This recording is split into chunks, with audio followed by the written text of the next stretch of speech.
वशीकरण specialist channel में आपका स्वागत है दोस्तों। मैं आचार्य अशोक जोशी आज आपके लिए वशीकरण का एक अनोखा प्रयोग लेकर आया हूं, जिसमें आप अपने इच्छित व्यक्ति को पा सकते हैं, अपने वश में कर सकते हैं। अपने हिसाब से उसको किसी भी काम के लिए प्रेरित कर सकते हैं।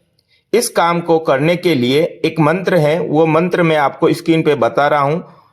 इस काम को जप करके इसका आप 21 बार जाप करें। जाप करने से जो व्यक्ति, चाहे स्त्री हो, पुरुष हो, लड़की हो, वो आपके वश में हो जाएगी। जैसा आप चाहोगे वैसा वो आपका कहना मानेगी। इस मंत्र के बीच में एक खाली जगह छोड़ी गई है, वहां पे इच्छित व्यक्ति का नाम, लड़की का नाम हो तो लड़की का नाम लिखे, औरत का नाम हो तो औरत का नाम लिखे और अपना काम, अपना वशीकरण सिद्ध करावे।